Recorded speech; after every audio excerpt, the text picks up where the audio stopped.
Welcome to the super fun game review podcast. Go Mega Ultra Between Review Show. Down.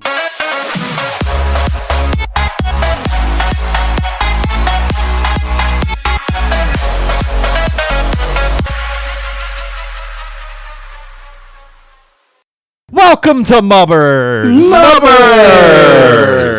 God, somebody had to fucking do it. Reunited and it feels so good. I mean, I know this is like the third one, but still, I'm just so happy we're in the same In-person fucking recording. This is what we do. So welcome back to the retrospective series that we are doing for MUBRS. Tonight, PlayStation 1, PSX, just PlayStation, whatever the fuck you want to call it. It was the first one that came out that had the 2 buttons, 2 controller ports. So yeah, we're going to take another trip down nostalgia lane. But before we do, very, very important thing is to let you know that this episode is brought to you by Deep Creek Glassworks. Shattering expectations, not our glass. Deep Creek Glassworks. Shattering expectations. WORX.com. But yeah, Deep Creek Glassworks. We're getting paid for the created jingle, right? Yeah, sure. I think this is just bonus, and Tanner's not going to be mad. They've been making glass since jingle. 2013. Bonus jingle. Functional, pretty ornament glass. Cross-resistant boxes. They make glass you can put in your ass. I would not recommend that, but it is pretty strong. So I mean, you can put anything in your ass. Really, technically, it's a matter fucking of Richard Gere. It's just a health concern, really, at that point. if you try hard enough, you can make it happen. Though that is not what they promote. But at the same time, if you do want to have like a nice gift, maybe some ornaments, because Halloween's right around the corner, and the little pumpkin glass ornaments that they make, Tanner does ones where you can put like a little LED like candle underneath of it, so it like glows like and a little flashes. jack-o'-lantern type thing. Yeah, exactly. No, that's coming up. I'm sure since he has the new shop up and running right now. If you're local to the southeastern PA area, take a look at their website. They may be coming to a craft show near you. But if not, you can always check out their Etsy, check out the Instagram page. You can just come up with a design or style and see if it's within the wheelhouse, what he can do, and he'll make it and ship it out to you. You just give him some money. Support some small business. Come on. This is one man making glass. One man, one glass. I feel like that's a bad video online. For your ass. One man, one glass for For your your ass. ass. Yeah. Still, I'm not going to promote using his glass as anal beads, but Does he make glass dildos? I do not think he does. Okay. Just curious. I mean, at the same time, I Could don't, be a revenue stream for him. Just saying. You never know. Oh, God, the branding that we could do. We could call it the Super Fun. Oh my God! Get yourself a super fun today. What's that you have? It's our first merch. It's a super fun butt plug. Super Fun, go! Super fun goo. No, super fun O for orgasm. There we go. We're all in you. All right. Stay sexy. Stay lovely. Apparently, that's the end of it. Stay loose.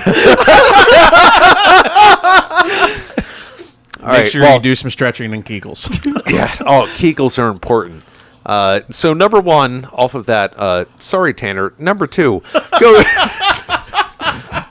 go check out Deep Creek Glassworks. That's spelled WORX.com for ornaments, glasses, and things not to put in your butt. But make sure you use our code SUPERFUN. Yeah, and You get 10% off. Yeah, you get 10% off your first order, and Of as things that go in your butt. As Joe said, they are shipped in crush-resistant boxes, and shipping is free. 'Cause that's a fun word. DeepCreekGlassworks.com and on social media. So, support local business. And sorry, Tanner. Jesus, Steve, this is like a 20-minute ad. 45-minute ad. That was the end. I'm sorry. You went on a fucking tangent about shoving shit in your butt. We did. We did give him some free product ideas. Let's be fair. Yeah, there you go. Deep Creek Glassworks, expand your horizons. Expand. Just expand. Just expand. Just expand. Total eclipse of the fart. Jesus Christ. So yeah, bringing it all back. PlayStation. PlayStation. PlayStation. PlayStation. All right. PlayStation was released in December 1994 in Japan and Q4 of 1995 for the rest of the world, being America and other countries. Just America. The rest of the world is America. Everyone knows it. Yeah, I mean, really, who gives a shit? America. Fuck yeah! Yeah, that was such an America way to say it. It got released in America and the rest. No, Japan and the rest of the country. And the rest of the world. Yeah, Japan and the rest of the country of Japan? No, I said cunts. Okay, the rest of the cunts. Oh, so you got the Australian version. Yeah. Okay, perfect. This Open the lid and a was dingo flies out. It's on Aussipedia. Aussipedia, right? This was the first computer entertainment system to sell over 100 million units, which by the time that they stopped production sold 962 million units. That's fucking insane. It's nuts. That's almost a billion. That's like literally Yeah, one, that is 1/7 of the population had a Is, PlayStation.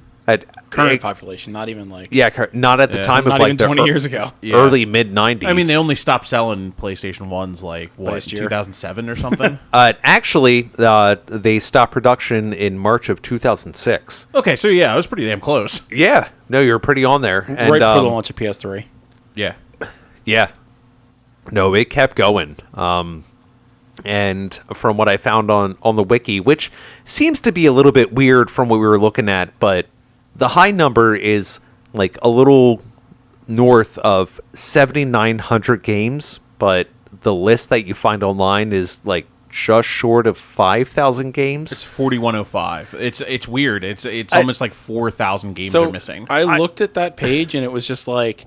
It was like this page, which was A through L and M through Z, contain, the 4,000 games. And then I was like, there's no Japanese games on here. Yeah, No, there are Yeah, some. there- Very few, though. I mean, Yeah. there's like... None of the titles were in kanji, and none of them, not none of them, but, very few of them were, traditionally Japanese names either. Did you leave out like the 25 pachinko games that they made that were on the list? Because there was a lot of those. There was a lot of Japanese games. I was looking at the list, and it seemed like color-coded. Like, black was U.S., I think blue was Japanese, and red was something else. Yeah, PAL well, only, maybe. on that wiki page that I found, they had 3 columns of The release released dates. in Japan, released in Europe, released in North America. And there was some where they were strictly Japan and some that were strictly North America, and then Europe just got whatever the fuck both of us gave them. I mean, come on. It's Honestly, as we were going through this list, we all clocked, like a half an hour looking at a list of 4,000 games, and we're still going to come up short. Oh. We're probably not going to cover some of your favorites from PlayStation because it's so damn impossible. I spent to over encompass this. an hour looking through the list, going back and forth, rearranging my favorites, honorable mentions, which you'll see it. I have a lot because every time I saw one, I'm like, that was a point in my childhood where it's like I remember playing this, and there's this. So it's going to be a little heavy-handed when it comes to like the honorable mentions, but yeah, it was very tough because I think this was finally starting to get to the point where we were so young with Super Nintendo. Like, let's take our last retrospective. Previous generation or whatever. Yeah. And this is where we're finally old enough where we can understand and grasp the concepts of different types of games. So these are going to hit like all different levels of what we feel and what we know and what we played. So I'm again, it's as soon as we said we were doing PS1 for this, our next retrospective, fucking stoked. And this is a lot of people's like first delve into like fully 3D environments.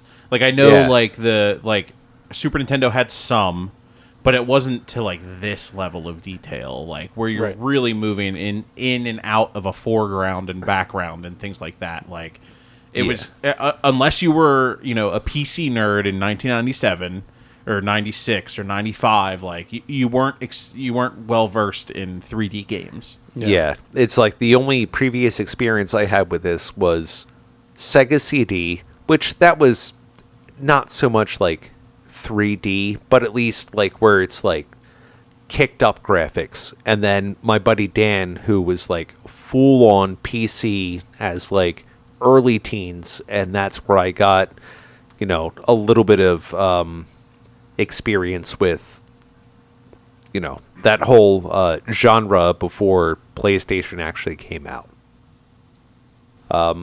So some fun history about the PlayStation, which I think a lot of people know by this point, is that Sony actually had an initial contract with Nintendo to produce this machine. It was actually supposed to be an add-on for the Super Nintendo called SNES CD to kind of rival Sega CD. And this was even like the beginning of the 90s, like 1991. This was a project they were working on. And then they were going to announce the partnership at CES of 91. But Nintendo went in a completely different direction and pretty much broke the contract with Sony to go with Philips, just based off of the sound. So they just took Sony and pushed them aside, and Sony really didn't have any idea right up until like a day or two before the CES announcement. Like, oh, surprise, fuck you. We're not going to partner with you. So Sony even reached out to Sega, which Sega said they have no idea what they're doing with a platform or development or anything. Look at these morons with the fucking CD over here. Yeah, exactly. We know we fucked it up too. I mean, honestly, that's pretty much what happened. And so Sega was like, we're going to take our chances. Well, fucking womp womp.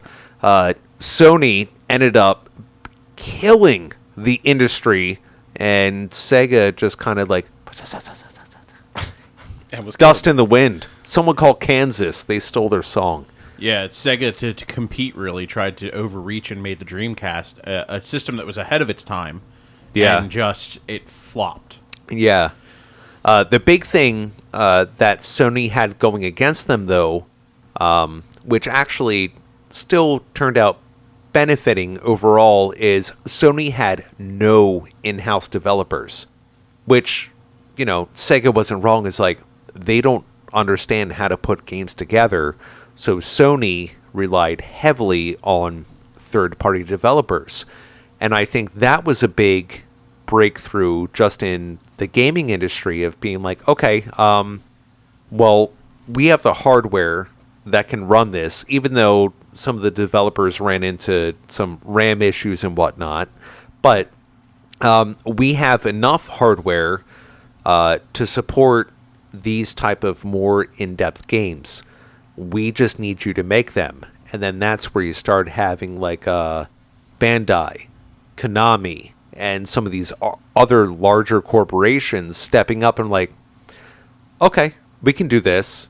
And then you started having these well-known title series that are like breakthrough for the system in itself, becoming a household name by that point, and this was the platform that helped launch not only Sony, but these third-party developers at the time into being a recognized brand, which I think is really groundbreaking, because when you had PlayStation, their biggest competitor coming into it, there was Dreamcast, but N64, that was the two big names at the time.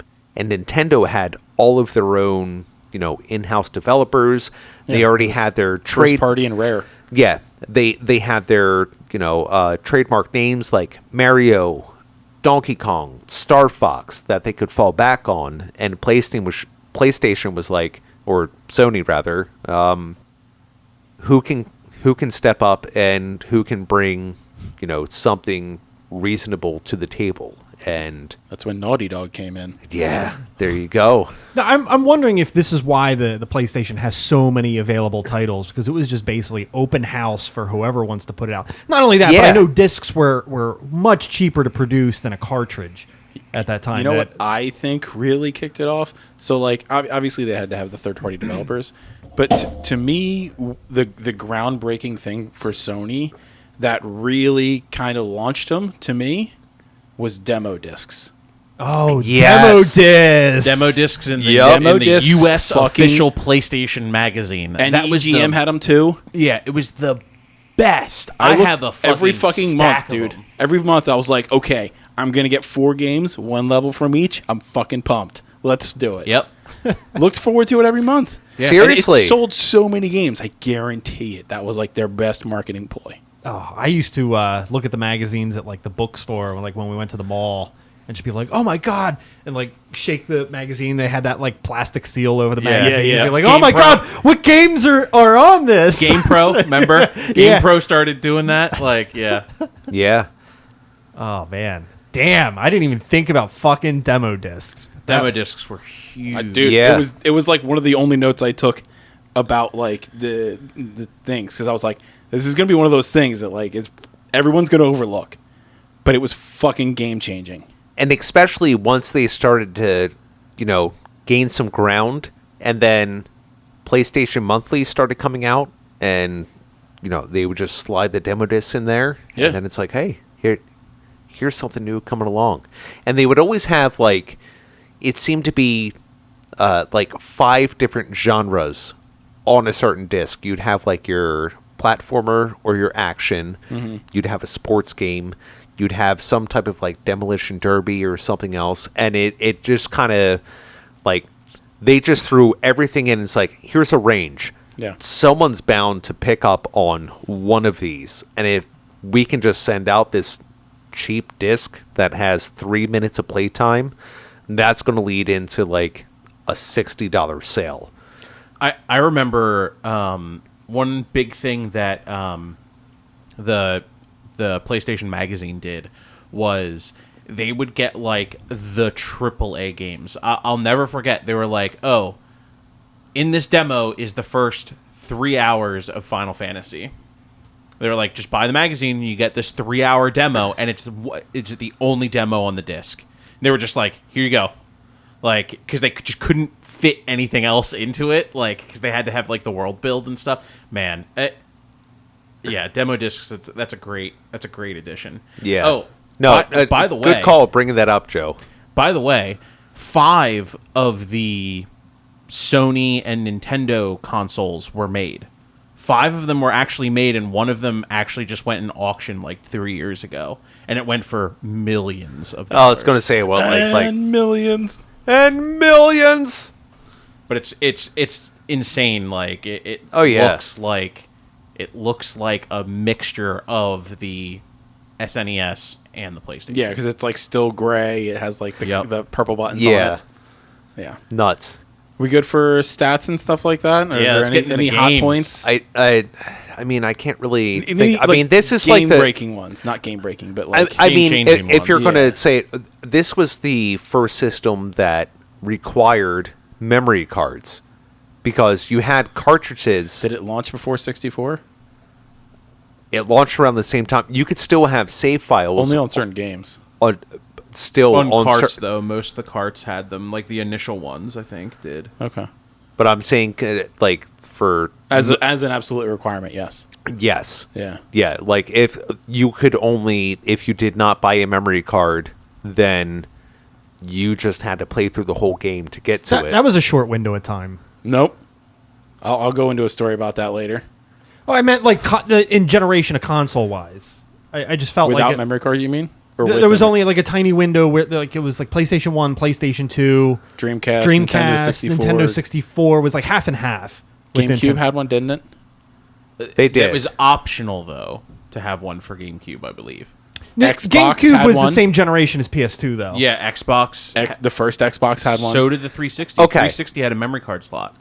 Did it? Yeah. Yeah, I had one. Yeah, same. Dude, whenever we used Oh, to but play... they had a built-in hard drive, though. It did, but it also had a memory card. only to Yeah. a certain extent. I mean, it's still the same reason why we have to buy like external hard drives for a fucking PS4. But these were designed specifically for game saves, though.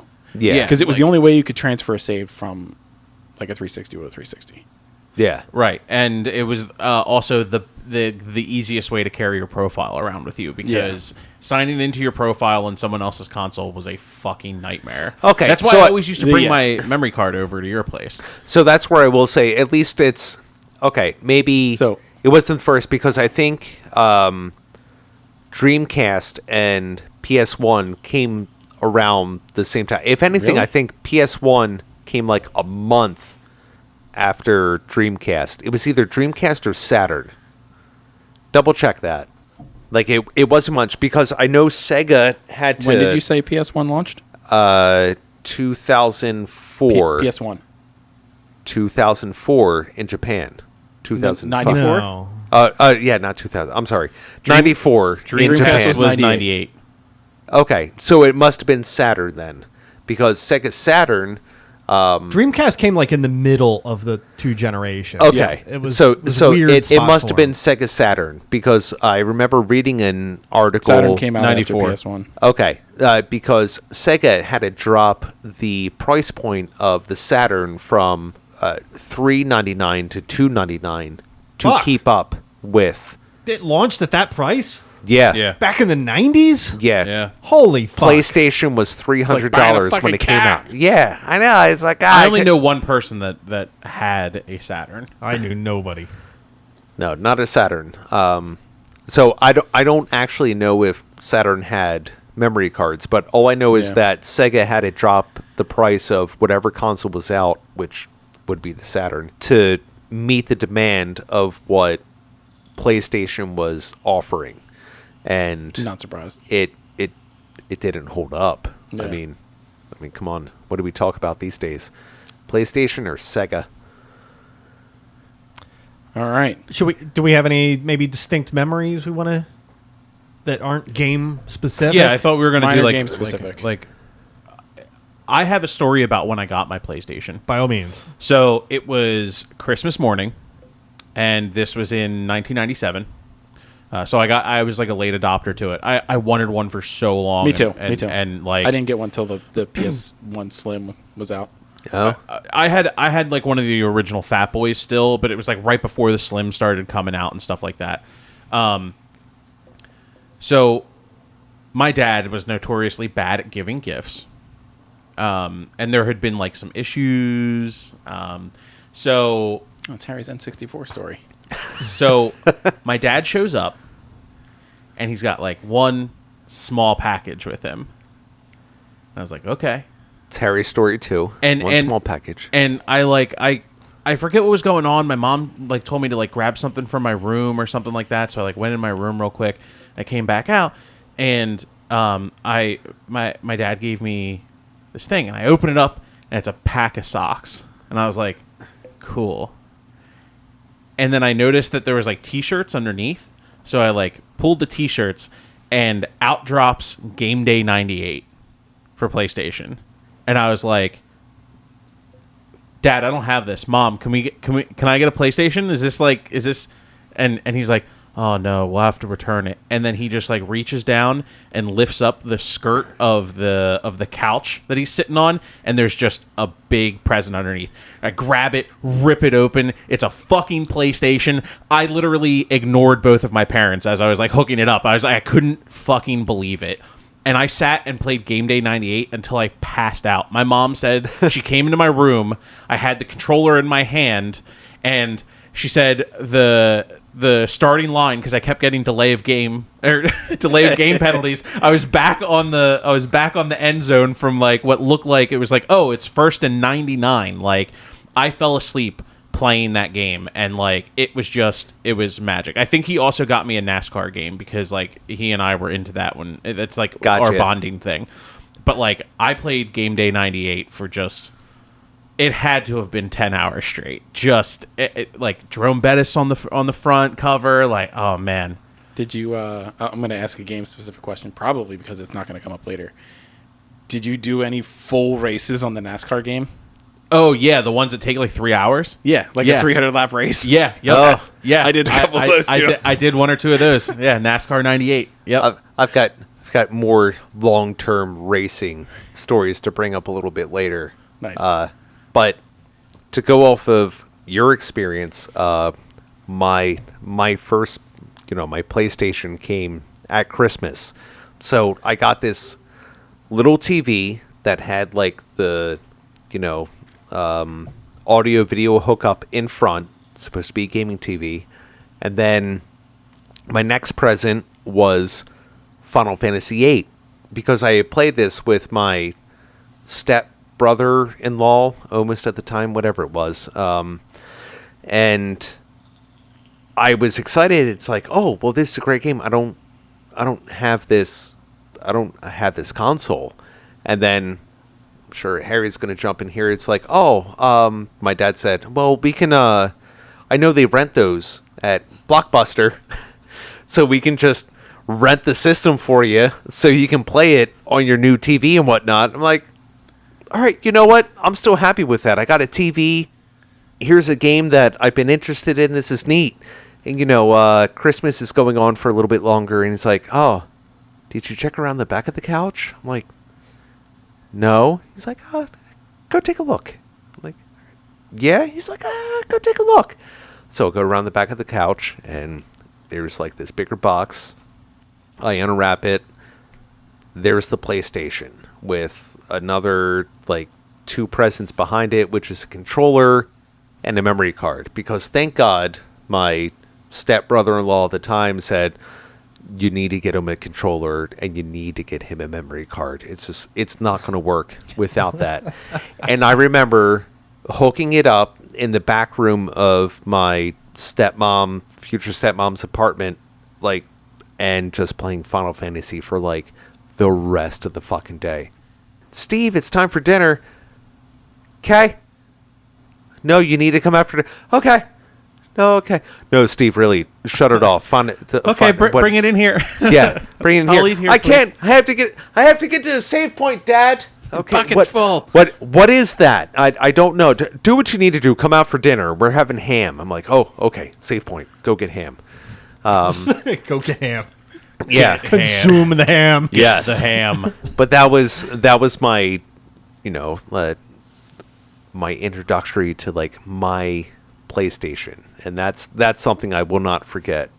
And also, I will not forget the day I found out that PlayStation could be modded to play burn CDs. Not that I advocate that or have ever done that in my life. Wink, wink. Yeah, it's like I remember. All right, I remember going into Walmart because I had found the chip to put into the PlayStation. Get the 360. Yeah. No, I remember finding the chip, and I ordered everything, and I told my dad about it because he knew how to like solder things and whatnot. In this hypothetical story. In this hypothetical story. I'm pretty sure Allegedly. Allegedly. And then my dad and I allegedly went into Walmart to find a soldering gun, and he was trying to be very discreet about this hypothetical story. Was it Walmart back then, or was it Kmart? Oh no, we went to Walmart. Okay. We went to Exeter. I'm just saying. Yeah, no, because we were looking for a soldering gun, and the guy was asking questions, and my dad was trying to be very nondescript, and then I just blurted out, "We're trying to put a chip in the PlayStation," and they both just looked at me like, "What? Kids say the darndest things. What did I do?" And then Craziest thing he's ever said. I never forget the Walmart employee looked at me. That's and how it's Bill like, Cosby got in trouble the first time. I can't. You want a chip and some RGB and you're asleep. And yeah, I'll never forget the So look. did he end up modding it? Oh yeah, Yeah. yeah. No, my dad figured it out. Just soldering iron right through the laser. Oh God! No, Can't stop this crazy thing. God bless my dad, because I'm like, hey, I can just download games and we can burn it onto a disc, and you don't have to spend any more money on it. And he's like, oh, games that cost me 50 cents now? Okay. done. Yeah, it's like sweet. Allegedly. I'll break. Allegedly. I will allegedly break this system apart and put this extra thing in there, so that way I don't have to pay $60+ for a fucking game, and you're good to go. And that PlayStation still works today, allegedly, If it exists. if it exists at all. Or if Sony's even a real company. Who knows? Hey, guys, this is my Yoni. Yoni. This is my Yanni. It sings spiritual songs. Do you have any stories, Joe? Mine 100% pertain to a game. You want to save it for that game? Yeah. Or do you want to save it for that game? I'll talk into the mic this time. Oh, we got more. Do you want to save it for the game? I have one quick story. Does it involve you crying? Did you cry over your PlayStation? So as well? I'm pretty sure this It was wasn't the his PlayStation. It wasn't. I'm getting to that. So, the year I got the Nintendo 64, could not stop talking about it. And then Couldn't I stop crying about it. Yes, and I dominated that system to the point where my mom was like, maybe I should get your brother a system, just so you're not hogging everything. It So was bad enough he had the living room TV. I caught wind that she was buying the PlayStation for Shane. So I went out and started buying games. And I saw the one, this was it, Sam Goody back in the day, and I picked up Oh, wow. Resident Evil Director's Cut. So Christmas morning comes, he's getting the PlayStation, and then I just go to my room, grab Resident Evil Director's Cut, and I'm like, Shane, check this out. Let's play it. And my mom was like, what the fuck is that? Why do you own a game? I'm just like, it has cool titles for it. And then it just turned into like a tirade of, no, you have your Nintendo 64. You don't need to touch the PlayStation. But Mom, you bought him the better system. Now I need to play it. But yeah, that's my little story. I like it. It's enjoyable. Dig it. 100% Harry. Yeah. Yeah, 100%. 100%. 100%. All right, let's get into the games, boys. Cool. All right. Top 5.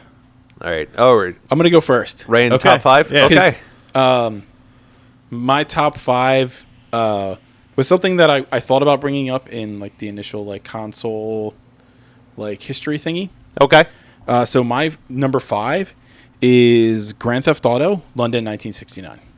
Oh. London 1969 was actually the first expansion pack for a console. Yep. Huh. I played that a ton with you. Yeah. Yeah. Yeah, We played a ton of that. Funny story. Take that off my honorable mentions. I did not Yeah, know same. that game was an expansion when I bought it. I remember that. I remember they were like, I was like, this game is $2.99. We're at fucking GameStop or whatever. It was pre-owned. Yeah. And I was like, yoink. That's a fucking steal. I'll be honest. I never actually played that game. All my honorable mentions was just GTA. Like, the yeah, first so and the second one. You had to load 1969 into your console, start it up. Then you had to put Grand Theft Auto in. And then you had to put 69 back in yeah. to play it. Yep. Huh. It was such a great game, though. It was so good. Oh, my God. Which Didn't my mom take us to the mall? Yeah. Yeah, to get to get Grand Theft Auto too. Yeah. I think she took us back the same day because my mom's a fucking trooper. Dude, Yes, she is. I feel She's like a we very went like loving every mom. Tuesday. We went to fucking GameStop. Every Tuesday we would go to fucking EB Games. EB Games, yeah. EB Yes. Games. Oh, those are the good days. Yeah, go Pre way back. GameStop. Yeah, Yeah. every Tuesday we would go to the mall, like because we always needed something. Coventry. Yeah, Of course. Oh, that mall is aged perfectly. Oh, Like man. a Yeah. fine wine. Yeah. You mean not at all? Hey, they had some amateur pro wrestling there a couple years ago. Yeah, it was a good time. That was a good At time. the food court. Best. No, not in the food court. There was like one of like the like old behind store. Dick's. Yeah, like That's where amazing. where the Sears used to be. They took like two stores, broke down the walls, and that just became like an expo arena. And Morgan got me amateur pro wrestling tickets to go. It was the greatest fucking birthday ever. It was fantastic. Joe was there. It was a good time. Yeah, it was good. That's a fun memory about just thinking about the way the PlayStation worked, where you could take a game and put it in, and it started like booting up, and you didn't have to load the game. You can load the audio and just have like an entire soundtrack. Oh yeah, you could play all Yeah. the audio. Like off I the remember CD. on my honorable mentions, Cool Borders. Cool Borders Doing 2. top 5, Steve. Yeah, we're doing top 5. Fuck you. Let Joe continue with his story. I'm excited. Okay, I'm sorry. So yes, I'm London sorry. 1969 was fucking amazing. I played it so much. Okay. So much. It was so much fun. Like you and I played a shit ton of that game Yeah. together. I remember it was amazing. All right. Well then, you're excited, Clark. You're number 5. My number 5 is Tekken 2. Oh shit. It was just for me. It was my first fighting game that I absolutely just fell in love with. All the characters, like I had played Mortal Kombat 1 previously to this, and like it's Mortal Kombat. It's great, but it was on Super Nintendo, so it was like sweat, not blood, and all that stuff. Like so. Tekken 2 for me was just 3D environments, moving, foreground, background, and just like hitting the combos and things like that. And I just thought the characters were really fleshed out well. And it was one of the first fighting games that I can remember is like when you actually played through the story, you would get a 45-second cutscene, like FMV, of the characters like end to their tournament. And I always thought that was just like one of the best, most rewarding things in a fighting game ever. All right. Quick question: who was your fighter? So I was big on Law, King, and Jack. Gotcha. Those were like my 3. King was like the cheetah guy. Yeah, King's the cheetah guy. King Law, and Law was like your Bruce Lee type dude. Yeah. Yep. Yeah. Yeah. And then Jack was he looked like a roided up Guile from Street Fighter. Yeah. But he was He did. like a robot underneath all of it. Yeah, and then like in the canon of Tekken, I think Jack dies in the first one, and then he's Jack 2, and he's a robot. He shoots laser beams out of his eyes and his FMV at the end. It's fucking amazing. It's like Jack 8 by Tekken 14. Yeah, like it was just one of those games, and like also it was one of the first of many games where like my uncle Eric, who has always like really like inspired a lot of my like nerdiness and like gotten me into a lot of like nerd culture things, like my love for old things like Dune and Godzilla and like all that stuff, like that comes from him. So he and I used to sit and like we would try to unlock everyone's story modes, because then you could like go back and like review them again, or we'd sit there and just like hone our skills against each other. It was just a blast. Was that your uncle who bought the Super Nintendo To play for Shaq Fu? Fu? Yeah. Yep. Okay. Yeah. All right. Same uncle. All right. That's a cool uncle. Yeah. Oh, yeah. There you go. I love my uncle Eric. He's you go. he's a great man. Shout out Uncle Eric. Uncle Oh, Eric. Maybe slow down on the beer. Shout out to Uncle Byron. Turkey Barrel. Oh, hello, Turkey Barrel. Oh, hello, Turkey Barrel. I'm going to follow up on that only because my number 5 is also a fighting game, Mortal Kombat Trilogy. Yeah. Sick. Yeah. All right, let me remove that from one of mine. This had more characters than the Nintendo 64 equivalent. It did. And that was something that I did very much appreciate because my friend Dan, who had the N64, he had the same game, and I'm like, I have more characters than you. My character selection screen's bigger than yours. Hey, you know what? When you're fucking 12, that's a big deal. Fucking matters. Yeah, it really yeah. does. It's like, I'm sorry, do you have Kintaro? No? Okay, fuck you. Oh, I still get rock hard when people talk about Mortal Kombat Armageddon. Oh, it's the biggest selection. So big. Sir Puppy? But, yep. All right. So, yeah, definitely my top fighting game for PlayStation. Can't go wrong with Trilogy. Oh, yeah, that's right. Mortal Yeah. Kombat Trilogy. Yeah. Sorry, I forgot. Blanked. I don't need to spend a lot of time talking about this one because we've already done a full episode on it.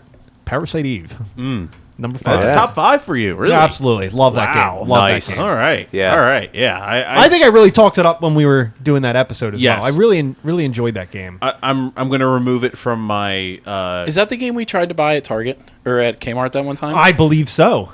Yeah, Oh, and they Kmart. wouldn't sell. Yeah, it was we at rode our Kmart. bikes from Harry's house to the Kmart in Pottstown. Jesus We used Christ. to do that a lot. Yeah. Wow. It's not bad because you probably didn't go on High Street, right? You guys went back Like out through Sanatoga Road, Sanatoga, back around, yeah, like- yeah. Up Brown Street. Yeah. We used to Yeah. make like a day out of it and just go biking around downtown.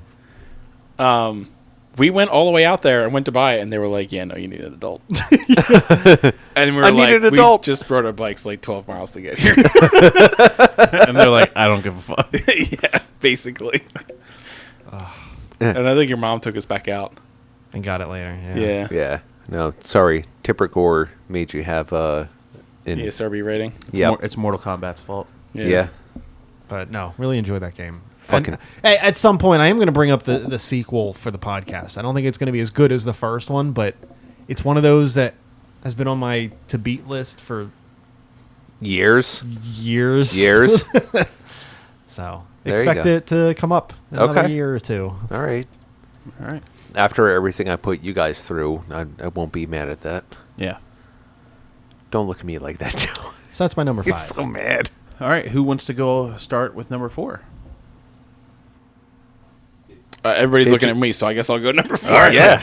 Literally, all of you were just like, "Who wants to go to number 4?" Just glaring at me. I'm not going to lie. go I number think we all forgot that you did your number 5. So welcome to number 4. No, I didn't. I didn't He forget. said, "Who wants to go number 4?" And then you just all were staring at me like it was fucking invisible. I'll do my number 4. I'll do it back to back. I don't give a fuck. There you go. Yeah, Harry, back to back. Whatever. Go for it. Someone speak. Resident Evil 3 Nemesis. Nice. Ooh. All We, right. we played the remake. Sensing a theme. Yeah. Dino Crisis is probably going to be in his top 5 as well. It's not. Wow. It is not. Okay. No. I have actually never beaten that game. So I feel like I can't put a game in the top 5 if I haven't beaten it. Fair. That's fair. All right. But yeah, no, not much to say about Resident Evil. I think the franchise in general is going to come up several times tonight, but 3 is the standout one. I think I enjoyed that one the most. There you go. Nice. Steve? My number 4 is Diablo. I know Nice.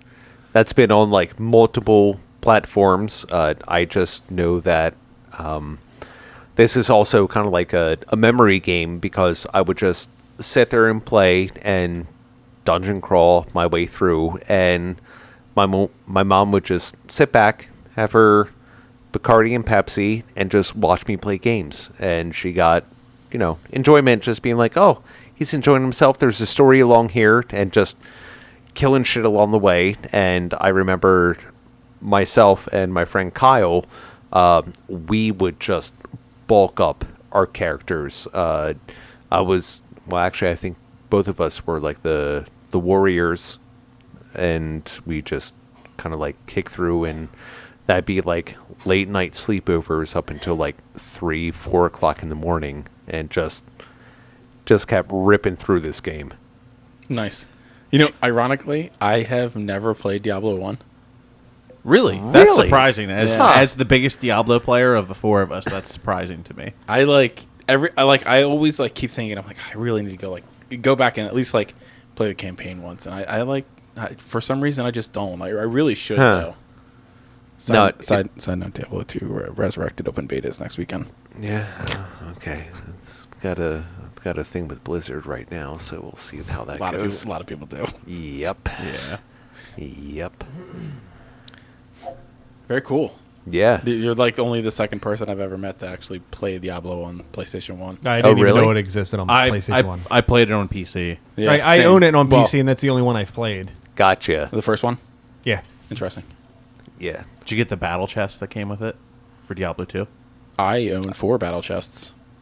I don't know what a Not battle chest surprising. is. Battle chest is like all the expansions. It's and stuff. the first one and the second one with the second expansion and the Oh, no. official strategy I have guide. Diablo 1. Fair enough. Fair enough. I remember finding $20 on the floor of the cafeteria in high school, which allowed me to get the battle chest of Diablo 2. And my dad, so untrusting, but it's fair. It's like, where did you find this extra $20? It's like, did you steal it from someone? I'm Are like, you selling drugs, Steven? yeah. Well, let's be honest. Between I'm your like father. Cut me in. between like 7th and 9th grade, I had a stealing thing. That I've grown out of it, thankfully, in my I've been there, 30s. done that. But Mostly Warhammer. yeah, he's like, oh, Oh, did you? God. It's like, Let's not all just incriminate ourselves, please. come Let's on. not do that. You should cut all of this out. No, this is like Fucking plus 25 years 20 ago, I years should've. ago. It's like I found $20 on the floor of the cafeteria and Yeah. bought a battle chest. But Dad still was like, did you steal to get this? I'm like, no, I found it honest. I just didn't turn it in. This is mine now. Someone else lost it. Fuck them. Come on, And fuck that guy who turns in cash. Yeah, Yeah, seriously. that's never It's not goes attached anywhere. to anything. Yeah. Come on, bitch. I'm Irish. That's mine now. It's finders keepers. Very cool. I'll go next. Do it. Dave Mirra, Freestyle BMX. Ooh, I was thought that waiting for the first. PS2. Second one was PS2 only. First one was on the Yeah. PlayStation Okay, 1. all right. Yeah.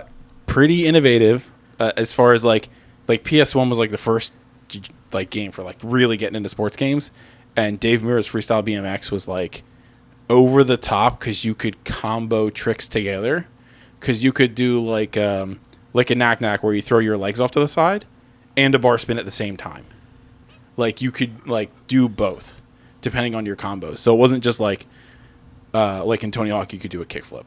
Like it was like they had your skill and then you had a modifier on every skill. Now, And you could grind on a rail while doing another skill while you're doing the grind. huh? It was ridiculous. I mean, obviously all these sports games are ridiculous. But Oh, like, of course. Yeah. the way they like actually did it, like I don't know how like they programmed it, but it was insane how it worked, and it was so much fun. Hey, you know how human physics can actually work like this? Let's do this. Yeah, Here we go. So much fun. I spent so many hours in that game. Yeah. I remember you and I played the second one endlessly when it came out. Yeah. All right. So, my number 4 is Worms Armageddon. Oh. Cross that off. Cross that off the Cross list. that off one of my lists. Worms Armageddon, I think, is the penultimate of that series. I don't think there's a single one better. No.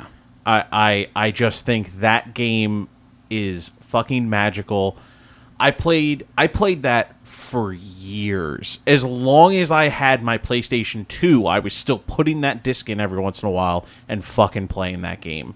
It was just So much fun. so much fun. And then you could let the The AI just run. the AI just run and like watch and like fucking like take bets We on would what was fucking going. cry laughing most days when we were Oh playing my that game. god, it was so like, much fun. Between the shit they would say and then like just like fucking up shots and like killing yourself accidentally. Yeah. And like the dumb ones where it's like the sheep crossing the map, and it just like fucking explodes. Yeah.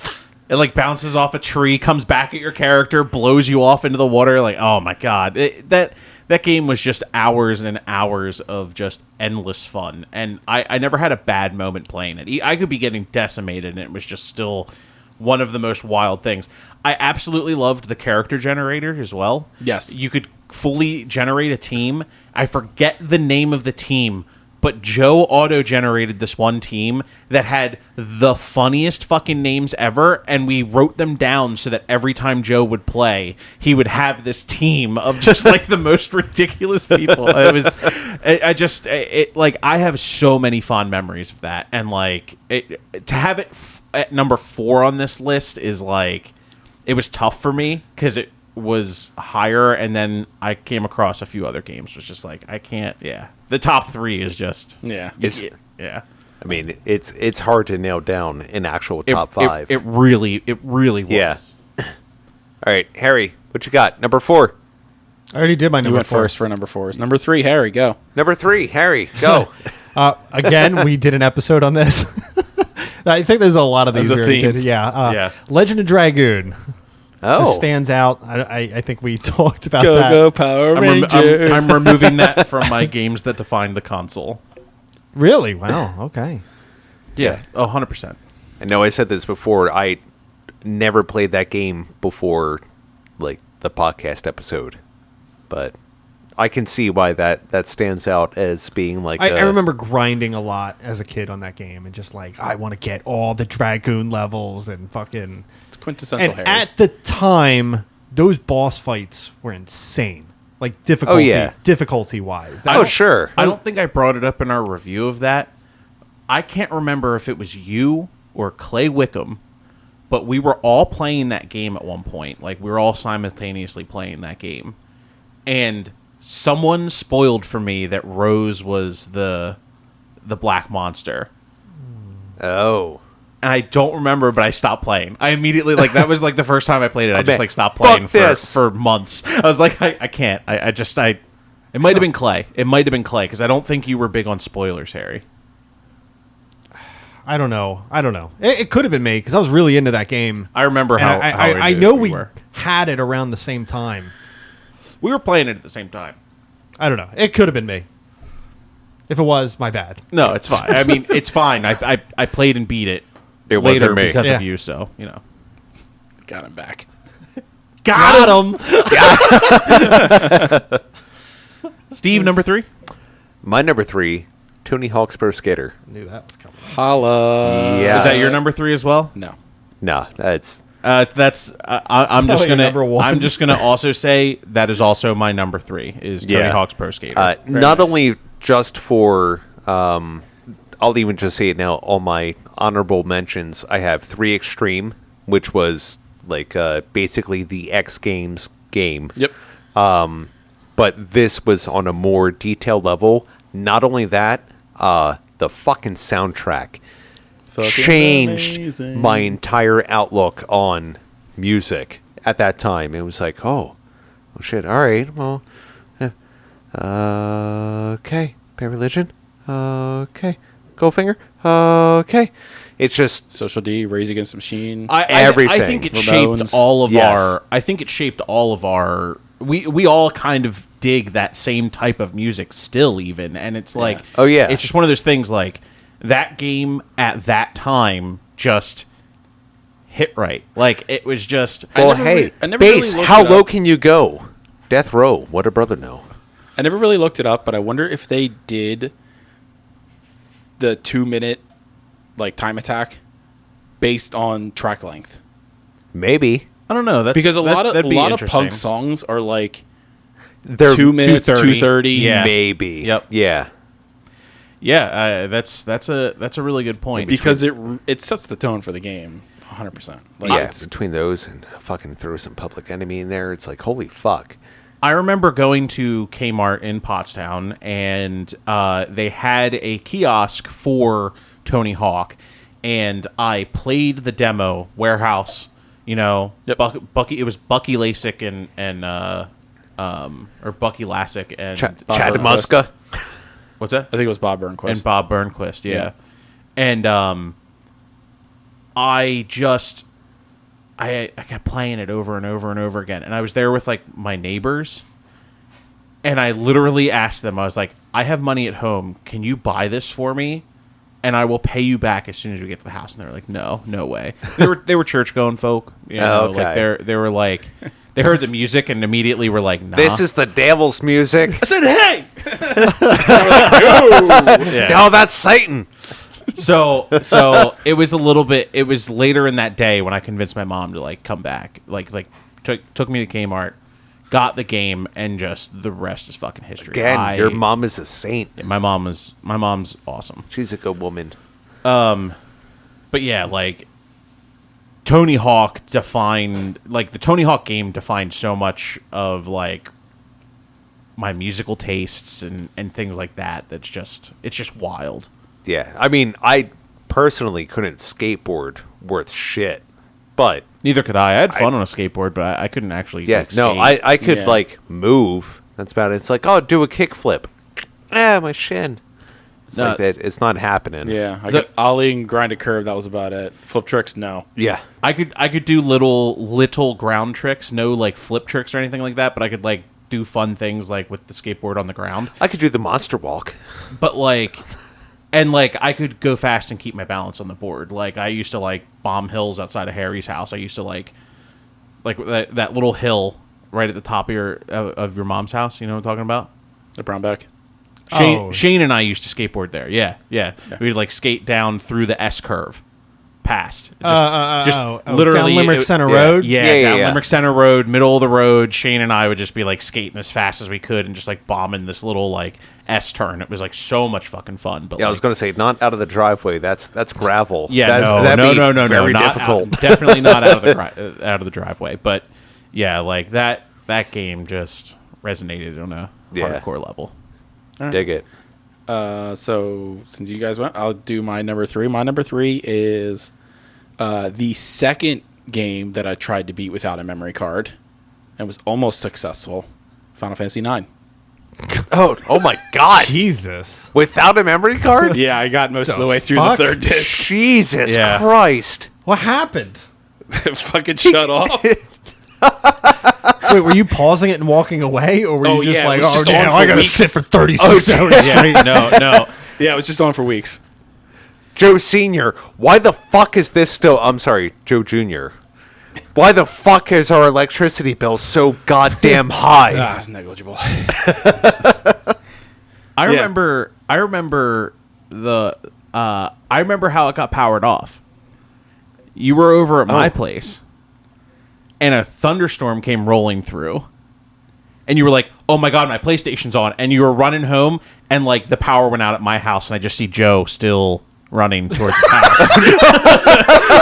Because like literally from like my room, you could see right next to Joe's front door. Joe, what were you gonna do? You be like, oh, quick, I gotta beat it before the lightning strikes. I gave you my memory card. Oh. I was like, go. Oh, It's like, shit. make the save.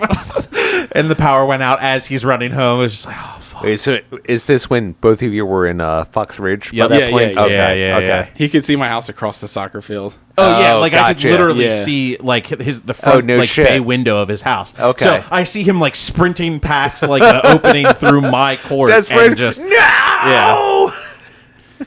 Like, Yep. literally, for me and Joe to hang out, all we would have to do is, like, stand in a certain spot at our house, and we could see if the other person was there, and we just walk over. Oh, that's fun, because you and I did the same thing when we were at Mingo. I just look out my front window and was like, Joe. Yeah. Good times. That's wild that you would even attempt that in the first place. Hey, That's- you know what? Desperate times call for desperate measures. Yeah, hell yeah, man. Yeah. Yeah. Yep. So the first game I beat without a memory card is my number 2, All right, let's hear it. Tony Hawk Pro Skater. Yeah. Oh, yeah. I beat it with every character without a memory card. Wild man, Joe. Yep. Just a wild man. My parents never... They bought me one game ever. Yeah. Like, or console-related item, yeah. Everything else I had to, like, buy that with, like, money I got for Christmas and stuff like that, which was my parents never gave us money. Gotcha. So it was always, like, my grandparents or whatever, like I always had to just pool that money throughout the entire year to get something. Birthday, Christmas, Easter. It's like, can I get one game? Almost, yeah. So like when I got my PlayStation, with Tony Hawk, and I literally beat it with every character before I turned it off for the first time. Holy shit. Jesus, that's some dedication right there. And again, The best game. Yeah. Sorry. Oh, I know it. It's I will never forget the first time you and I actually played that together. And like, oh yeah, no, I'm just gonna play. And then the time's up, and you're just grinding, jumping, grinding, kickflip, judo air, grinding, go up this other thing, grinding, stall. It's like, Jesus fucking Christ. It's the first time I saw a score over like 3 million or whatever fucking ridiculous thing it was. Yeah. Yeah, that's where I'm like, oh, yeah, Joe really fucking loves this game. Fucking love it. It is my jam. Yeah. So yeah, that rolled nicely right into my number 2. My two games trying to beat without a memory card. Yeah. Number 2s. Harry? All right, 2 it is. We also reviewed this. Yeah, we did. Resident Evil. Silent Hill. Okay. Gotta remove another one here. There you go. Yeah, same. It's just a man, I don't know. Just this game just really resonated with me. And it was really fucking scary. Had to play it in doses. But what a satisfying game to beat. It's a good one. And going back and getting all 4 different endings. Of course. Absolutely. That was the beginning of the completionist that we know as Harry. Yeah, this is the game, and I think I mentioned this on the Silent Hill episode, but No. This is way before that. Yeah. but Silent Hill, Resident Evil 3, I got both of them like I think the same day, and then had to bounce back and forth between playing the two. Cause You're like, oh, I'm too scared to play this one. Let me play this other scary game. this is 100% what happened. Oh my god, unlock it! God! Oh my god, bees! Fuck, bees! Oh my god. Nah, just really good game though. All right. My number 2, Final Fantasy VIII. I was not one that got into 7, but 8 was like my big push into PlayStation RPGs, and First one you really sunk your teeth into and enjoyed. Yeah, That's the way 9 was for me. and it still holds for me till this day. So I can't go wrong. I'll play that anytime. I very easily could have been like, top 5 games, Final Fantasy 8, Final Fantasy 7, Final Fantasy. Like, Yeah. I didn't want it to be that. No, So, I had to pick one out of the 3, so that is my one. Oh, there's like 5. Oh, yeah. There's more than Okay, 3. for fuck's sake, Jesus Christ! But the major ones Ghosts. for PlayStation.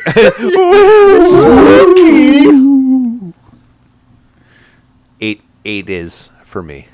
There you go. It's a goatee. I'll follow up with my number 2. My number 2 is Final Fantasy 7. Nice. Oh, all right. Nice. Yeah. Oh, we're doing the round robin. Yeah.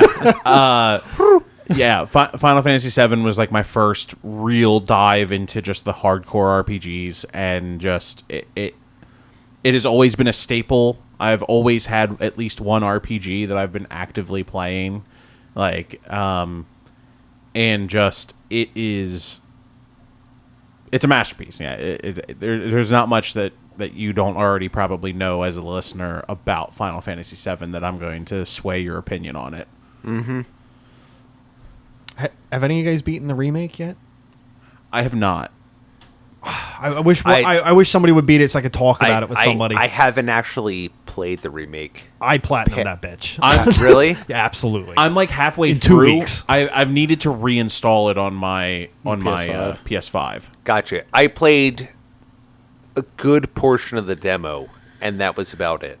I think this was early on in the pandemic, like right when the lockdown was all happening. I think I took a week off from work. Yeah, you did. And then remember. I think I platinumed this in like 2 weeks, 120 hours sunk into the game in just 2 weeks. It's like full balls in the pandy. I'm gonna do Final Fantasy VII. The remake is incredible. He's like, if I'm not playing Final Fantasy, I'm watching Tiger King. Ain't shit else I'm doing. Yep. It's like, oh, I'm going to wake up and play some Final Fantasy. Oh, my God, it's time to go to bed. Yeah. Oh, my God. I'm 34. Has an existential crisis. The Final Fantasy VII Remake. Oh, man. Very nice. Number ones. You know what? Let me follow up to Final Fantasy VII with my number one. My number one, I know what Final it is. I already Fantasy know what it is. Anthology. Yeah. I know some people are gonna be like, that's a fucking Super Nintendo game, but what really made this game remarkable and really sit with me, they added a lot of extra shit to this game. Actually, for both 5 and 6, they added all the. We didn't even talk about this. This is a thing of PlayStation, but the cutscenes, the CG cutscenes in PlayStation 1 games was just fucking awing. Like, just drop your jaw. Beats most PlayStation 2 games. Absolutely, yes. But the added music, when you beat Final Fantasy VI, you unlock several CG videos, and they added like redone music to it. It just, I don't know. It was such a reward for beating that game, and then seeing like the completions, because it had like all these little sub menus on the bestiary that you unlock. The how far along you leveled up all the magic for the character. It was awesome. It was just so awesome to beat that fucking game, see everything in the menu. I fucking loved it. One of my favorite moments of ever playing Anthology was Harry and I started playing the game, but we decided to voice act every character. Oh my God. So we sat through and were voice acting every character. We were like taking different turns and stuff. We got through a substantial portion of the game. I'd say like a good 25 hours. We got to where the world flips. Did we really? We did. We might as well have just finished. I know. I know. We never did. Might as well just finish each other. Sentences. We did. We did. But yeah, no, I have really fond memories of that game. I remember picking that game up at Toys R Us, getting like one of the tickets. I think they were still doing that at that point. I'm like, I got that and Chronicles at Toys R Us when they were still in business. Wow. Very nice. All right. My number one is probably no surprise to anybody, Metal Gear Solid. Does Gotta hear this fapping. Does anybody else want to guess my number one? Is it also Metal Gear Solid? It is Metal Gear Solid. Yeah. I had a feeling. Yeah, that game is an absolute masterpiece. I mean, it's just my first time playing that game. The fight with Gray Fox it's one of the most intense feelings I've ever had playing a video game. You feel the pain. Sinew. I was just truly terrified of fighting an actually invisible boss, and then you had to like bring up your heat vision to see where he was to actually fight him, and like the whole lead up of like the bloody hallway and stuff. I had never seen anything like that before in a video game. The storytelling, it was just absolutely amazing. I think it is truly one of the best games ever made. How were you introduced to that game? A demo disc. Oh yeah, a demo disc. Where it lets I remember very specifically they were showing off all of the really cool tech of the introduction where you first sneak into the base. Yeah. Right at the beginning with like the footprints that like slowly move away and like the detection systems and stuff like that. It was a great tech demo, but I that's how I found that game, and it was just like I was completely blown away playing through that. It's my whole that game is why I think I got so hardcore into video games, honestly. Agreed. Just there was nothing like it at the time. There was nothing like that game at the time. No, and at that age, that was the first game that made me scared. Like walking down that bloody hallway, that was like, what the fuck is going on? Because my mom's boyfriend's brother at the time was playing through it, and he's like, oh, you like to play video games? It's like, have you ever heard of this? I'm like, no. It's like, do you like spy type stuff? I'm like, yeah, that seems fun. It's like, I'm not against that. It's like, oh, okay, well, check this out. And that was just fucking mind-blowing, where it's like, oh, you start going through, it's like, oh, you're sneaking, this and that. Oh, here's a guy with a giant railgun, watch out for him, go through some vents, and then all of a sudden it's just like bloody corpses down a fucking hallway. It's like, what? And you see that dude that's like stabbed into the wall with the sword. Yeah, and he cuts him in fucking half, yep. like, before you go in, and it's like, I have to go in there? I have to do something? And then there's, like, not a lot of dialogue, and then he fucking disappears, and you just start getting hit, and you just see, like, blood coming out of your character. And then like, the next scene is a guy just pissing himself in a fucking locker. I'm like, okay. Me too. Yeah. Me too. Yeah, I peed a little bit also. But yeah, that was kind of the game that just changed the perspective of what games are. It's like, oh, things were fun up until that point. I had the PlayStation, so I had Spyro the Dragon. My dad got me that, and Medieval, and that was fun. And it's like, oh, then here's Metal Gear Solid. What? It's like, it's completely changes the dynamic of, oh, this is what games and how immersed you can be. Yeah, my last thing to say is like this to me was proof in the pudding that video games can be art as well.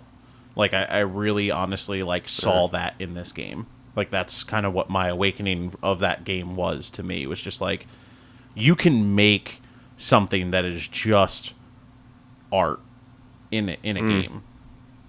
Yeah, that was well beyond my depth of conception by that point. It's like, oh, this is just really neat. This is semi-frightening to a certain point, but I really like this. So let's go shoot some more people. It's yeah, shared number one. I appreciate that. Yep, very nice. So my number one, Tony Hawk's Pro Skater 2. I knew it. Nice. No joke. The best game on the console, hands down. Not even close. Yeah, it's not even close. Well, hold on. We're not trashing other games. We're not trashing other games. For me. For you, yes. Yeah. That's what I'm saying. If I wasn't like, I liked the Tony Hawk games. I wouldn't say they're the best for the generation, but I definitely agree. I think 2 was better than 1. Yeah, 'cause I did play both of them, and I remember enjoying the second one a lot. I mean, because like the first one came out and it was massively successful, and then the second one they were like, let's actually throw money at this and see what we can do. Like they had way more pro skaters, they had way better graphics and team working on it. They had way more skate videos in it. Was Cruise Ship in 2? That was 3. That was 3. Yeah. Okay. Well, I mean, even Tony Hawk was saying, it's like they approached him for the game and was like, hey, we want to do this. He's like, all right, I'll throw my name on it. That seems like fun. Yeah. And he never expected the following that it got off of the first game. And then when they were like, oh, 2, he's like, yes. He's like, are you fucking dumb? Keep putting money in my bank account, please. Yeah. I mean, they had way more levels. They had way more like skaters. The music, the soundtrack like doubled in size. Oh yeah. They added manuals and reverts and all that kind of stuff. It was so good. Second game helped me identify that I like Bad Religion. Not Crazy Taxi? I mean, there was a couple games where I was like, Taxi was this Dreamcast era. Yeah. This came first. Yep. Well, I mean, Tony Hawk 2? There's a place where everyone can be happy. and did you know, Harry, it's the most beautiful place in the whole fucking world. There's a place where... Yeah. But no, there was a couple. There was like 3 different sources where I heard a single track of Bad Religion, and I was like, I like this song. And then I would hear it elsewhere, and I'd be like, I like this song. Why does it sound so similar? And I think it was Digital Boy on 2? Pro Skater 2, yeah. No, Yeah. it was you. You was on the first one, I think. Was Yeah. it? Yeah. You were the one. No. No. No, the song that he was. Oh. Yeah. There's a No. place where everyone can be happy. oh. It's the most beautiful place in the I whole could have fucking sworn world. that was on the second one. No, it's on No, the that first was one. the first one. Because I remember hearing that, and then I went to Napster, and I had to download that. And then I started- Kazam boy. Yeah. The 90s. It's like way back when. And that's where it's like I started hearing a lot about it, and that's literally the reason you and I became friends was because we listened to Bad Religion. It's like, have you heard of this one? And then eventually it's like, have you heard The Process of Relief? And it's like, what? What is this? And you want to make movies together? Yes. And Steve and I became friends going to a Bad Religion concert Yeah. and then playing nutball at Benedict's house. No, that was Nick Nell's house. Or yeah, Nick Nell's house. Well, where we were outside playing nutball, and then we His just dad heard dropped that his can. dad was doing something in the garage, and he's like, "Ah, balls!" Yeah, just What? the way he fucking said it though, it was so fucking amazing. Like, balls, balls.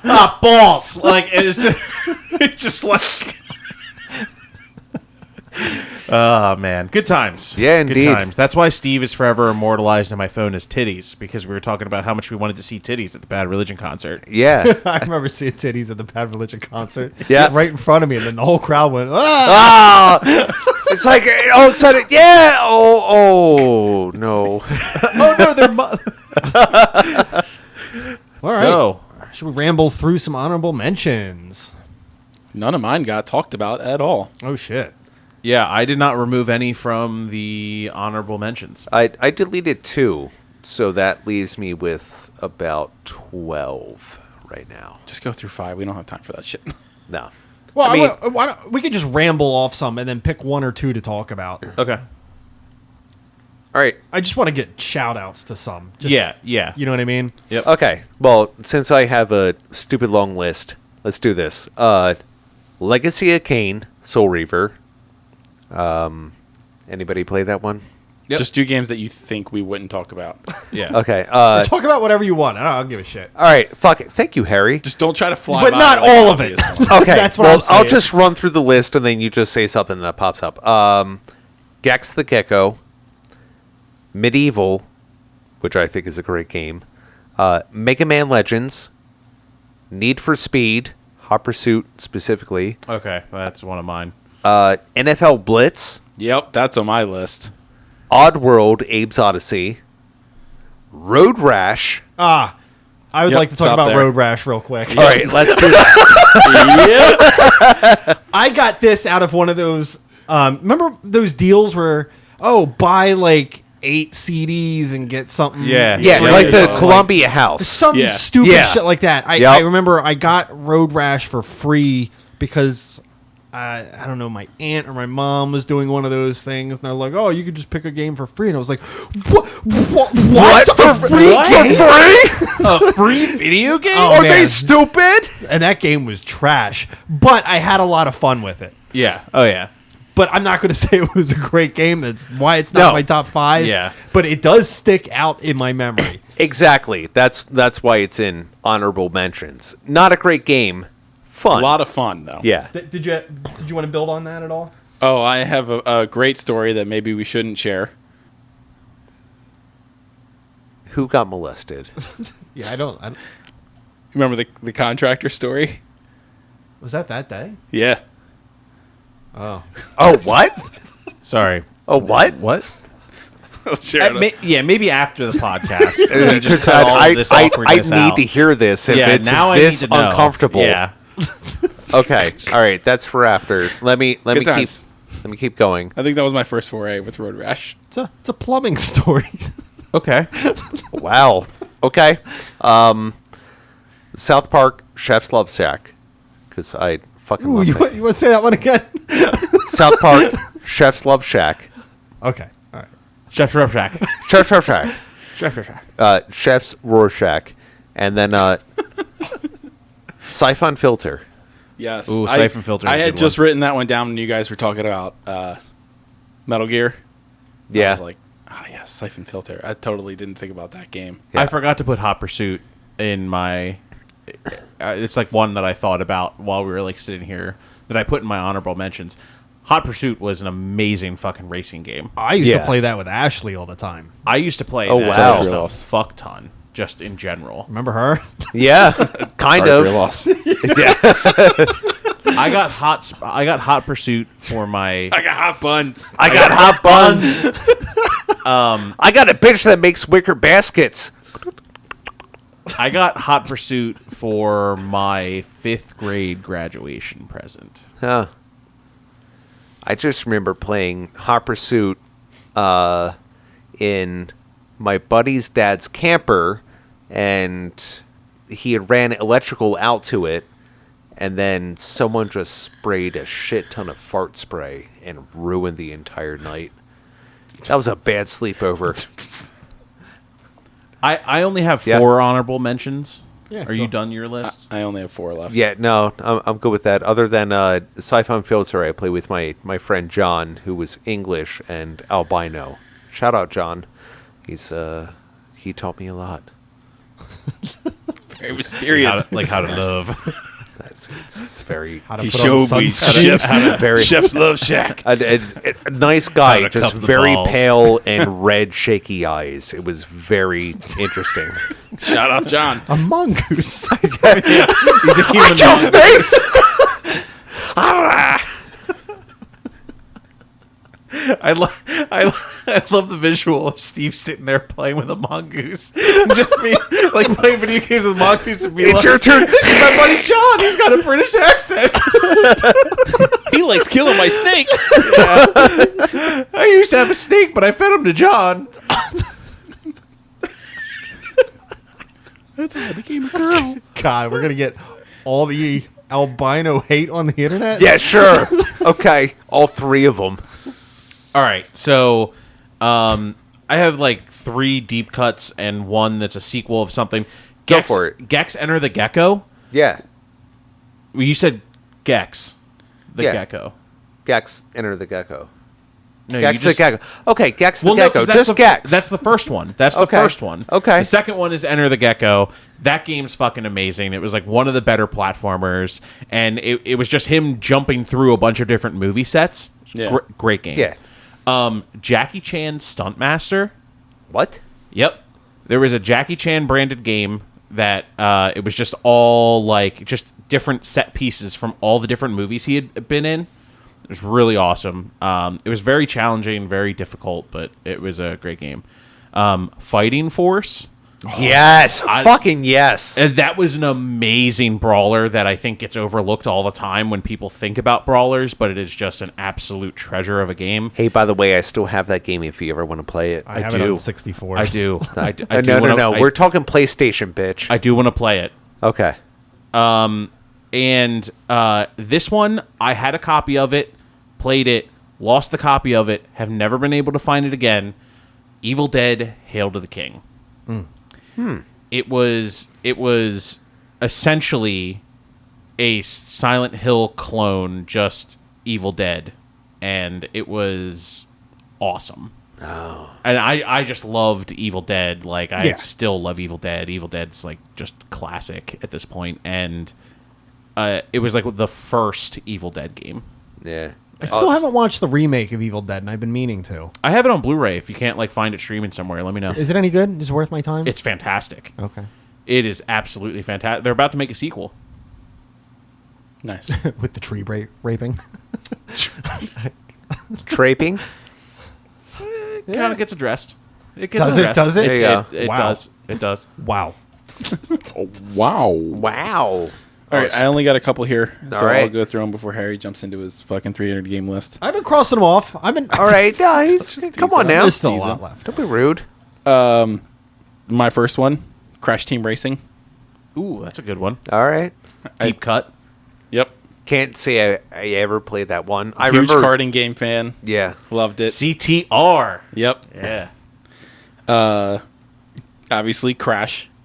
Fucking fantastic. I have that as Crash as, Bandicoot. Yeah, Crash Bandicoot? Crash Bandicoot. Crash Bandicoot. I slipped up saying it one time at Clark's house and just like he said it Crash just Bandicoot, and we just lost it, and it's always been the thing. Crash Bandicoot. Gotcha. I had that as a game that defined a console. For you nerds out there, that's the game that Steve referenced for the RAM. Yeah. Earlier in Yep. the data thing. ARS Technica has a great video on it if you're interested. Ooga booga. It's very good. Obviously Spyro. Steve Also had that Steve as briefly touched a on game it. that defined the console. Yep. And Twisted Metal 4. 4 specifically. Yeah, Four four was the okay. best. Yeah, for me it was 4 and 2 were like the best. Okay. Yeah, fucking fantastic. I think most people would agree on that too. I gotta throw some asterisks on. Although if you look at the franchise as a whole, Twisted Metal Black was fucking dope. We'll save that. Oh, yeah. We'll save you that. hold on now. that may be coming up. Oh man, shit. Was that all? Yeah, that's all I have for like All my honorable mentions. All right, Okay. let me ramble through a couple of these. Go for it. Civilization 2, Army Men 3D. Oh, I thought that made a big splash when I that had came I out. had that on 64. Did you? It's just the only reason I didn't bring it up. Dino Crisis. I don't know if any of you guys have gotten a chance to play this. This is a hidden fucking gem on PlayStation. Norse by Northwest. Yes. No. There's a game it's, I've been waiting to pitch that's very similar to that. It's just a little long. If you ever heard of the franchise Lost Vikings, it's one of From Blizzard. Is it from Blizzard? Lost Vikings is from Blizzard. Is it? Okay. Yes, Okay. That was the first Blizzard game. Pre-Diablo, pre-everything. That was their first game. I believe this was one of the later sequels. I don't know how many games they made of those, but Fun fact, there are Lost Vikings references in every single Blizzard game.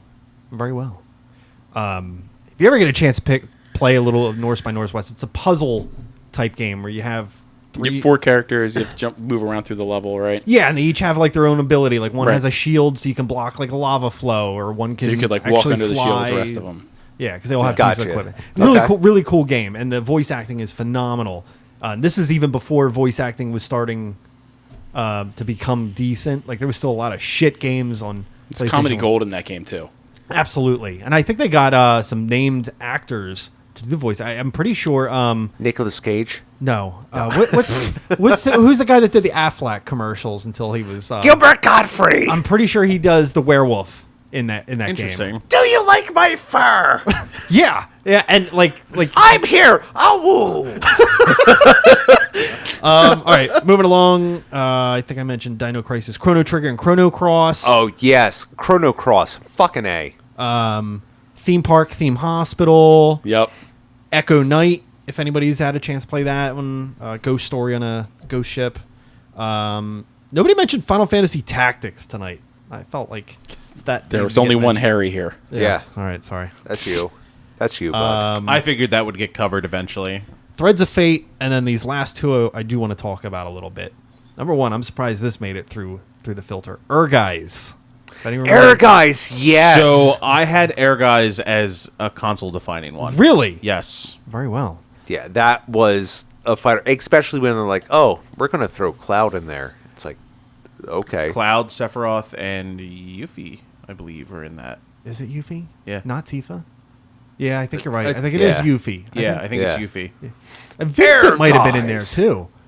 I I don't know. It's been a while. There's tons. But that was just so cool to see like a JRPG, and then they take the characters and move them to like a fighting style game. Just Yeah. Did you really Did cool. you play a lot of that game? I played a bit. I never played like the story mode. I played Dude, like okay. That is why I put this in here as a console defining because of the story mode. see, I really only Do we- did like the do we- arcade. Yeah. Can I just get that off the and Yeah, this go for it. this Sure. goes into why I think it's console defining. The story mode is a dungeon based. You're going through a dungeon and you're like collecting stuff, and when your characters finally die, you get pulled out. It was like roguelike style. It was really fucking awesome, and you delve as far as you can go into this dungeon, and it was like almost like a side scrolling at that point, like brawler.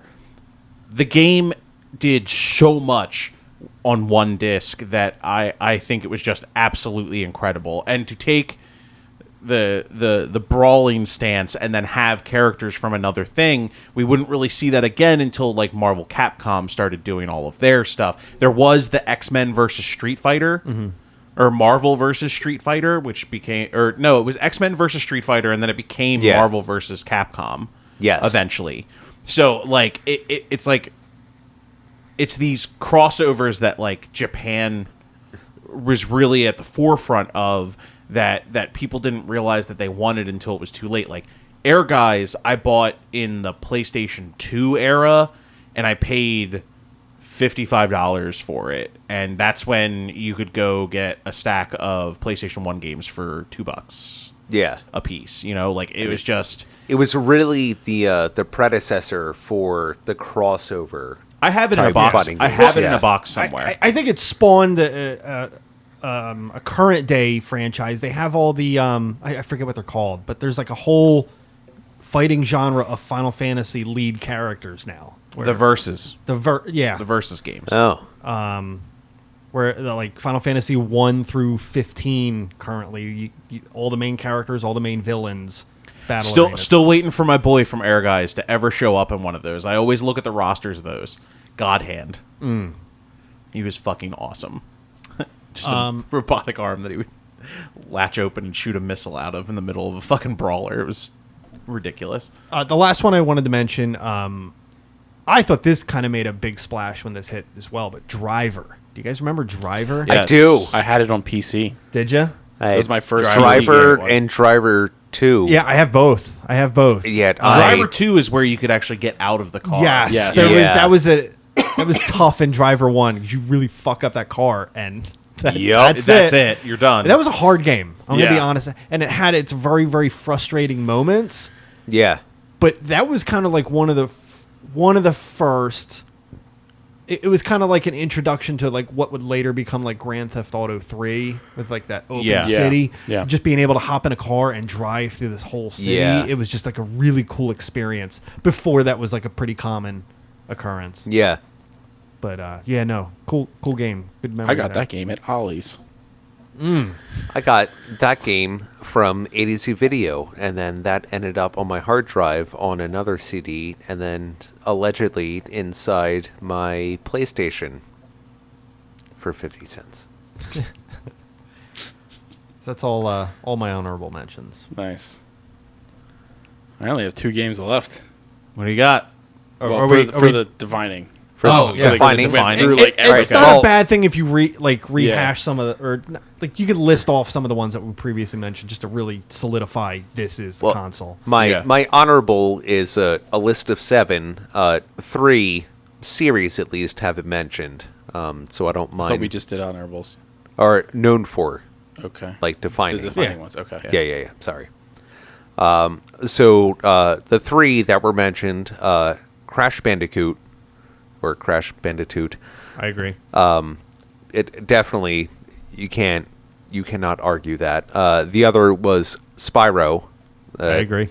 And Twisted Metal. Yep. Just the entire series. All 3 of those were on my defining list. Yeah. Yeah. The also for the defining is the just Final Fantasy series, like 7, 8, 9. I think those really took it into another level. Tekken, which was mentioned before, one of the specific ones. Tomb Raider. Yep, I got Tomb Raider on. I got Tomb Raider as well. And Gran Turismo. Yep, I had Gran Turismo on here as well. Which my biggest Gran Turismo was 2.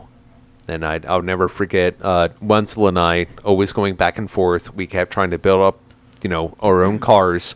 And you can have 2 separate memory cards and load up your garages and race against each other. And that's where, when you were talking about, you and Joe were talking about like the NASCAR and going of like the long tracks where there was like the 24-hour like Grand Prix series on Gran Turismo 2.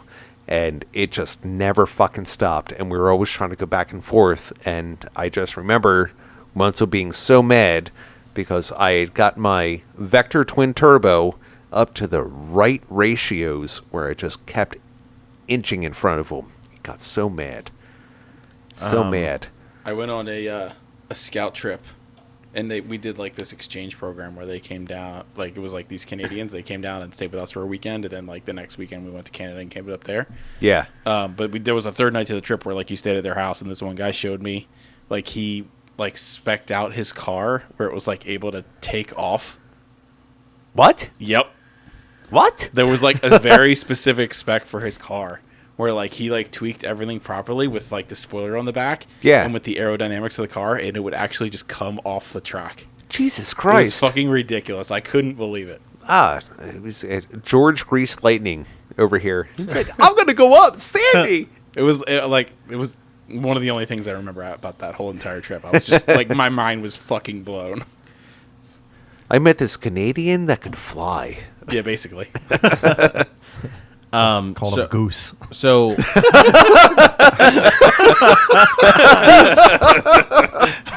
Fucking Canadian gooses. my the rest of my list that has already been mentioned, I also think some of my top 5 are in there. I think all of our top 5s are in there. I think they're all console defining games. Game Day 98. Yep. I think that is a console defining game. It was the big game that came out that stood up to Madden at the time, and it launched the 2K franchise and everything. And just, I really specifically think that 98 was the year for that game. It was just incredible. Ape Escape. Oh, shit. I don't know if you guys ever played that. Yes. Ape Escape was fucking amazing. That game fueled my need to like collect everything in a game, because you have to collect all the monkeys. Like, Yeah. It's just what you have to do. Castlevania Symphony of the Night is another defining one. I know like that's not everyone's cup of tea, but like I love a good like Metroidvania, and like this is what the Vania is in that. Like this is the defining game of that genre even. I have WWF Attitude. Oh, fuck yes. Because your created characters. Yes, because that was like the first game where you could have an in-depth create a character, and just it spawned so many amazing wrestling games after it. But just the Attitude, the Attitude game was like the first game with like Stone Cold and all of DX, and you could like customize like your arena and stuff like that. It was just Hey, did you ever have a WWF in your house? Yeah. Mm-hmm. Okay. Yep. Because it was like the over-the-top dramatics and just like extra bounce on the ring. Yeah. Those old wrestling games, there's not many things that are like that. Yeah. Spider-Man? Never had it for PlayStation. Really? Yeah. The original Spider-Man and like swinging through the city is like an unforgettable thing. Just the speed at which it renders and everything like that. I think it just changed games. And Parappa the Rapper. Oh, It's on my list. It's on my list. Fuck, Yeah, yes. It's like one of the first. It's like one of the first American rhythm games. Where do you Kick, think punch, DDR it's came all from? in your mind. Yeah, Like all like- of those music games. all of that stuff comes back to Parappa the Rapper. Yeah. And one thing that I did want to mention with Crash being on our defining thing, like the Crash stepping up to be like the Sonic or the Mario for Sony was instrumental in them becoming what they are today. Yeah. And like that is why Crash Bandicoot is so important to Sony in general, and why he must be on the defining list. Oh, yeah. Not that anyone's like putting up a big stink about it, but like Crash, I kind of Yeah, see he that was as on the mine. image of PlayStation. Yeah, oh, absolutely. he It was was. like it was the attitude. It was like the attitude of Sonic, but like not as shitty. And from a game perspective, it was the approachableness of Mario. He combined the two. I'll never forget like the big fucking the guy in the fucking Crash costume just like beating the shit out of like people. The and commercials stuff like and that. stuff. The commercials are gold. Every once in a while I will like watch all of them. They're all on YouTube and they're just fucking amazing. Yeah, But good stuff. That's like my send off for PS1. Again, I'm gonna plug the ARS Technic video. Check it out, especially you guys. Like, if you haven't watched that video about that game, watch it. It's like 20 minutes. It's fantastic. I didn't have much to add to defining. You guys basically covered 90%. I got one game left. There you go. But no, I also said Twisted Metal, Tomb Raider, Crash Bandicoot. Now, the two specific ones I wanted to bring out. So, yes, Final Fantasy as a franchise, but if I think I had to put a label on one, it would be Final Fantasy VII. I think that is like the golden boy of PS1 era. Whether or not it's your favorite, but it's the most popular. I think it has the most wide appeal of all of the Final Fantasies. And specifically, I wanted to call out one of the games in the Resident Evil franchise. It's not necessarily my favorite, but again, I think Resident Evil 2, I think, is the one that really kind of defined that.